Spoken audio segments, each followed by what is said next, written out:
এখন এবারের নির্বাচন, বিশেষ করে এই যে 5ই আগস্ট পরবর্তী নির্বাচন, এই নির্বাচন কিন্তু আমরা যতটুকু বুঝি এই নির্বাচন হবে অবাধ, সুস্থ, নিরপেক্ষ।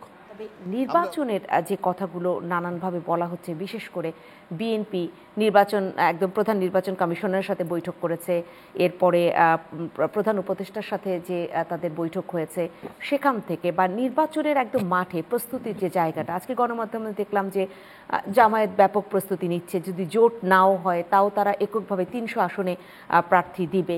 সেই সব কিছু মিলিয়ে আমি নির্বাচনের প্রস্তুতির জায়গাটা একটু জানতে চাচ্ছি। ধন্যবাদ আপনাকে, ধন্যবাদ আমার সহ আলোচক ডক্টর মামুন।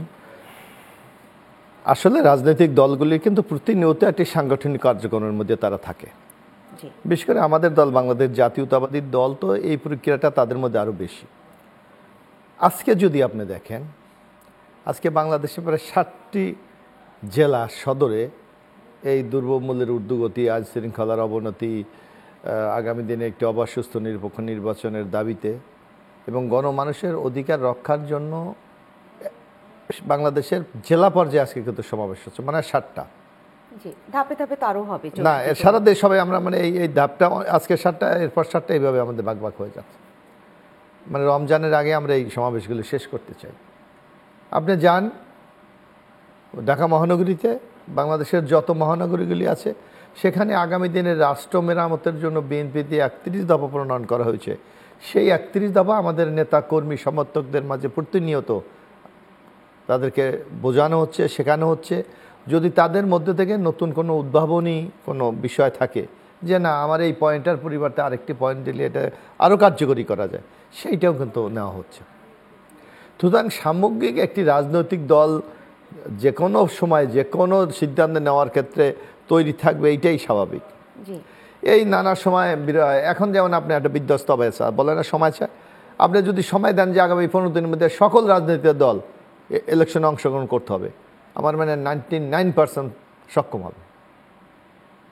এখন কিছু দল আছে যেটা আমাদের দল হিসাবে আমরা যাদেরকে স্বীকৃতি দিয়েছি, তাদের সেই সাংগঠনিক কাঠামো, তাদের যোগ্যতা সম্পন্ন প্রার্থী বা আর্থিক সঙ্গতি, নানা বিষয় তো চিন্তা করে আপনার একটা দলকে সিদ্ধান্ত নিতে হয়। শুধু যদি বললে হয় না যে আমি নির্বাচনে যাচ্ছি, সেটা হবে না। আর এখন এবারের নির্বাচন, বিশেষ করে এই যে 5ই আগস্ট পরবর্তী নির্বাচন, এই নির্বাচন কিন্তু আমরা যতটুকু বুঝি এই নির্বাচন হবে অবাধ, সুস্থ, নিরপেক্ষ। আমরা বুঝতে এখনও এই বিশ্বাসটা আমাদের মাঝে আছে। কারণ মানুষের একটা আকাঙ্ক্ষা ছিল, দীর্ঘদিন মানুষ ভোট দিতে পারেনি। মানুষের আকাঙ্ক্ষা ছিল মানুষ দলীয় মার্কার বাইরে গিয়ে যিনি নির্বাচন করলে তার নির্বাচনের প্রচার চালাতে পারতেন না, ভোট কেন্দ্রে যেতে পারতেন না, এজেন্ট দিতে পারতেন না, প্রশাসন দ্বারা মিথ্যা বানোয়াট মামলা মাধ্যমে তারা জেলে যেতে হতো, হয়রানি হতে হতো।